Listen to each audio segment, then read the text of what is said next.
Welcome! In this video we introduce a task on nomograms that was developed for the FunThink project.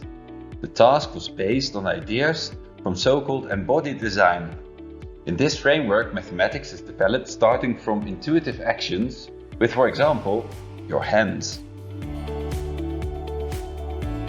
The module is called nomogram, and the learning goals are to learn what a nomogram is, how to work with nomograms, to move between nomograms and graphs of functions, generally to get a feel for the input-output relation that constitutes a function.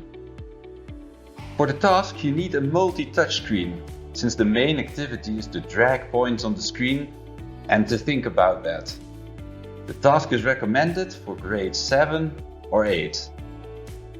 You can see two gray points and a red arrow. These 2 points can be controlled by your hands. When you start exploring, you can see some green arrows appearing. The task is to find the rule to keep those arrows green. The movement of our hands therefore need to follow a specific pattern. For example, in this task, every time the left hand moves 1 unit, the right hand needs to move 2 units to make the arrow green. And the direction of the movement of the hands should be the same. If we use mathematical language to describe our movements, it would be that as the independent variable increases, the dependent variable increases as well. And as the independent variable decreases, the dependent variable decreases as well. And the ratio of the velocities of the 2 hands should stay the same, in this case too.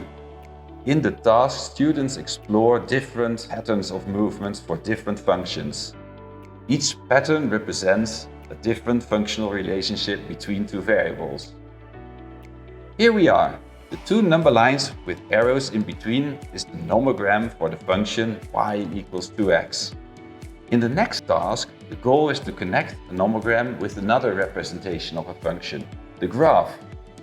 On the right-hand side, you see a nomogram, and the goal is to draw the associated graph on the left. The student gets feedback. When drawing a correct point on the graph, the arrow turns green in the nomogram. And we can see 0 maps to 0, 1 maps to 1, 2 maps to 2. And then we could make a guess. Probably represents a line. But it does not continue as this line for negative numbers. In the nomogram we can see -1 maps to 1, -2 maps to 2, -3 maps to 3. Let's check if this graph is correct. Great, we made it! Students have now discovered the absolute value function. Well, thank you for your attention and have fun with this activity.